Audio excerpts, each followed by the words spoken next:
তো আপনাদের যাদের আধার কার্ড বন্ধ হয়ে গেছে বা যদি আপনি পোস্ট অফিসের মাধ্যমে আধার কার্ড ডিঅ্যাক্টিভেশন চিঠি পেয়ে থাকেন এবং এখনও পর্যন্ত সেই সমস্যার সমাধান আপনি করতে পারেননি, তার জন্য কিন্তু নতুন একটি ফর্ম দেওয়া হয়েছে।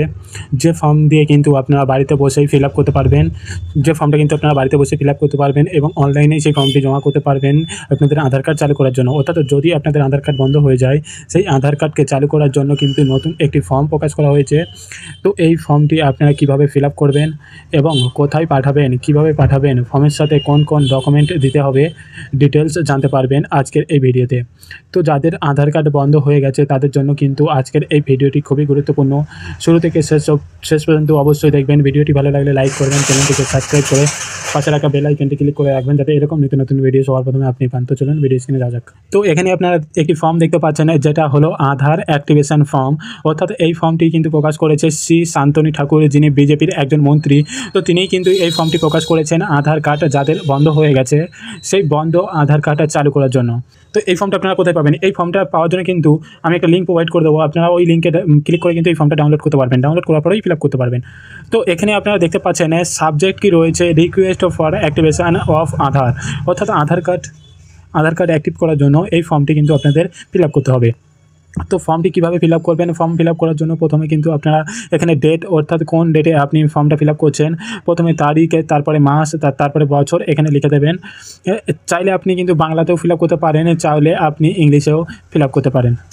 তো এখানে কিন্তু নিজের হাতে লিখে ফিল আপ করবেন। তারপরে দেখতে পাচ্ছেন এখানে কিন্তু যার আধার কার্ড বন্ধ হয়ে গেছে তার কিন্তু ফুল নাম এখানে লিখতে হবে। যদি আপনার আধার কার্ড বন্ধ হয় সেক্ষেত্রে আপনার ফুল নাম দিয়ে পদবি দিয়ে লিখবেন। প্রথমে লেখার পর কেয়ার অফ আপনার বাবার নাম অথবা স্বামীর নাম যেটা আপনার আধার কার্ডে রয়েছে সেটা আপনি লিখবেন, নাম দিয়ে পদবি দিয়ে। লেখার পর এখানে প্রথমে ভিলেজ অর্থাৎ গ্রামের নাম, এখানে আপনার গ্রামের নাম লিখবেন। গ্রামের নাম লেখার পর পোস্ট অফিস, এখানে আপনার পোস্ট অফিসের নামটা লিখবেন।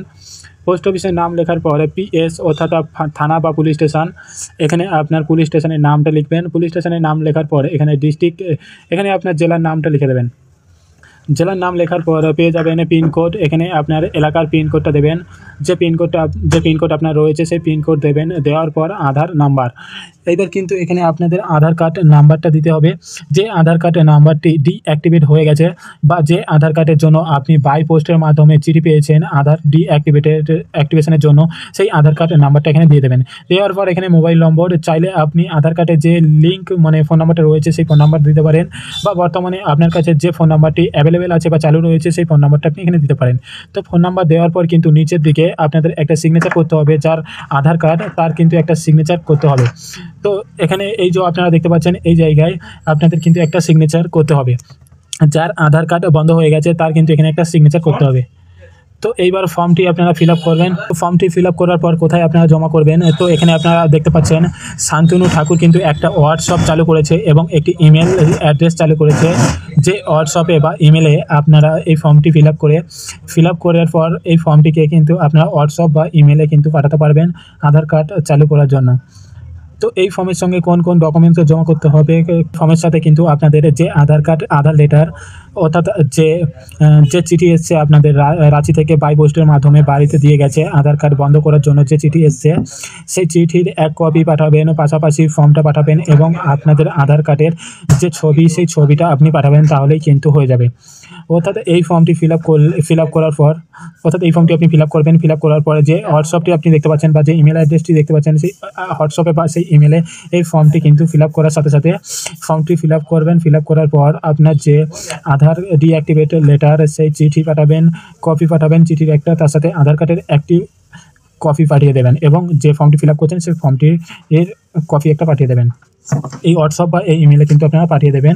পাঠিয়ে দেওয়ার পরে কিন্তু আপনাদের যে সমস্যা সেই সমস্যার সমাধান কিন্তু হয়ে যাবে, এমনটাই কিন্তু জানিয়েছেন শান্তনু ঠাকুর। আপনারা দেখেছেন প্রত্যেকেই।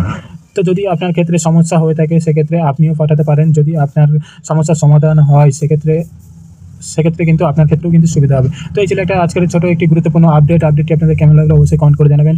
অ্যান্ড ভিডিওটি ভালো লাগলে অবশ্যই লাইক করবেন, চ্যানেলটিকে সাবস্ক্রাইব করে পাশে থাকা বেল আইকনটি ক্লিক করে রাখবেন যাতে এরকম নিত্য নতুন ভিডিও সবার প্রথমে আপনি পান। তো আজকে video thank you for watching video.